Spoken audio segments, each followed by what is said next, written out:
Hello, welcome to IDDTalks. My name is Anastasia Lavrina, and today we have a very special guest, Member of the European Parliament, Andris Ameriks. Warm welcome to IDDTalks.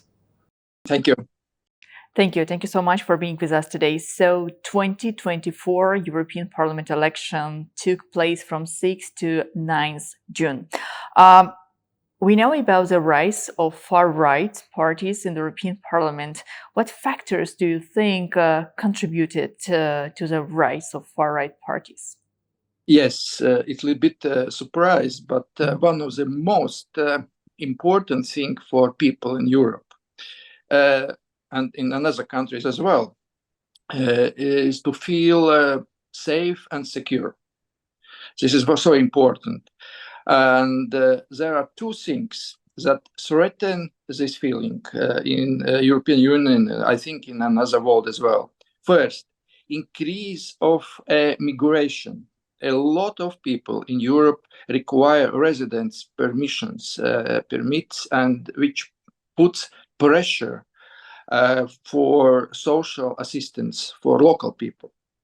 This is the first thing what I recognize for these elections. And secondly, it is the war in Ukraine. Because these are tens of billions of euros that would otherwise have been invested in the economy of European Union now is supporting to Ukraine. And two main topics what we discuss in European Parliament now, and I think in the election time as well, this is secure and safe, but through the social assistance for local people and how we manage financial situation. And I think this is my assessment for right-wing radicals have great success in Germany, for example, in France. Even President Macron dismissed the parliament, and there will be the new elections. The right-wing radicals are also successful elsewhere. For example, in Netherlands, in Belgium as well, and I think what I can recognize that the first thing for new European Parliament will find solutions for this, and it is also important to note that there is a generation change as well. In European politics, and there are many young politicians who have absolutely different views for future, and we have to understand it. And when we look at the results of elections in different countries, 27 different countries in European Union, and each of them just recognize many new people. But this is a radicalization of also because people calls for different things, and we can see in previous European Parliament, which now is in duties, and I'm also the part of the European Parliament now. When I came to Parliament 5 years ago, 60% of members changed. 60%, more than half. And my prediction is that for this parliament, for next parliament, who will start in mid of the July, also more than half new members. And this is a question how we can manage all the situation for future, but we have to do it. And the elections in Nordic part of European Union is one thing, in south part another thing, but yes, radicalization is one of the thing, and mostly in two most economies in European Union: first Germany, second France. Well, the rise of the far-right parties were observed in several countries of the European Union. How do you think that their success will affect the foreign policy of the European Union in the upcoming months and years? I think it will make more difficult. The difficulties and because we have to make a solution, not only discussions. Now in European Parliament we have 7 political groups. We will see how the situation will carry on, how they preparing the new solutions for next parliament. But now we can see approximately 20% of new elected members of parliament are without political group support. It's so interesting how situation will manage, and far right wing politicians also is not so one same group. They also discussed against each other, yes, and say they don't work together, one side or another side. But yes, we can see in European politics so many different opinions, I say, more radical opinions. And 2 main things I repeat.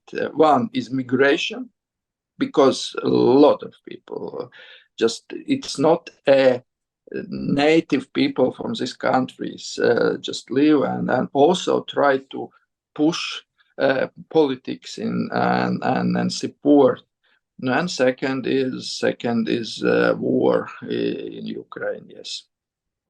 Well, Mr. Ameriks, it's quite clear what you said about the migration issues and how it affected the decisions of some Europeans to vote in favor of the far-right parties.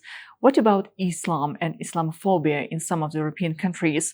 We know that far-right parties were campaigning against Islam within several years. What are the consequences for Islam it may have in the European Union? I think this is one of the topic for far-right wing parties, the topic for against Islam and against maybe some religion activities. But I think it's not so great victory for far-right. They are more than previous, but we can see for APP, the People's Party group, this is not a right wing, it's a center, more right center. This is the biggest group in European Parliament and also will be the biggest group. I think this is a leverage between right and left. And I think APP group, maybe also the Renew and Social Democrats, S&D group, try to make this leverage, because it's not a great victory for right wing. I think this is a topic also used against Islam, but a lot of people today also support Islam in European Union. It is one of the religious, and it's not good to mix politics and religious together. Mr. Ameriks, previously you said about the situation in France and the decision of the President Emmanuel Macron to call for the snap elections in a country. What do you think contributed to the unexpected defeat of Macron's party within the European Parliament? Yeah, I think this is a big question, and nobody's know what's happened, because also in Germany, also some politicians calls for the same approach than in France. It's 2 biggest economies in European Union. And we will see. Macron just made this step, and the new elections, I think, will be in France. And for Macron's party, political party, I think this is a big exam. Yeah, and it's we don't know how the voters support maybe Le Pen party or some another parties. But yes, for every politician we have to just see every 4 or 5 years exam. We have exam for political support. Now, I think for European whole political policy, the elections in France will be the big exam. Yeah, and nobody's know what happened after that. Yes, one thing is the Macron he elected, and his duties is I think will be 2 or 3 years. But another thing is Parliament. Yes, and Parliament have to approve lot of legislation acts and so on. Then we will see. This is a very important for whole European policy, these elections in France, and we will see what happened in Germany as well, because the alternative of Europe, the political party, also just will. They got a second place in European elections, yes, and this also big.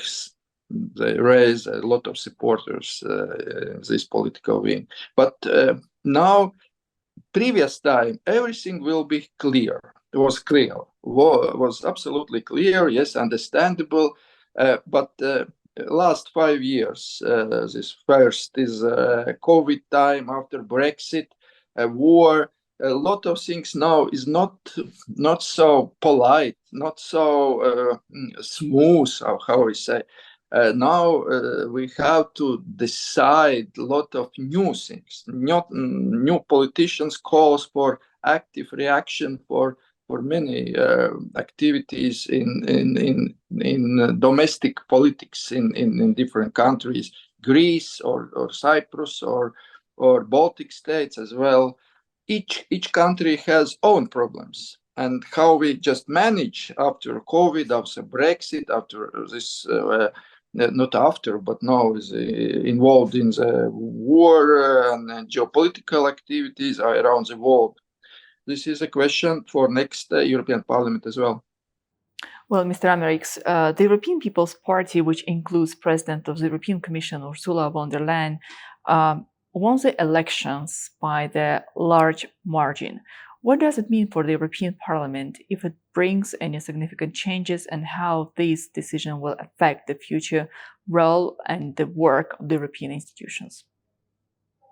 It's also clear that von der Leyen will be next president of Commission. Absolutely not clear.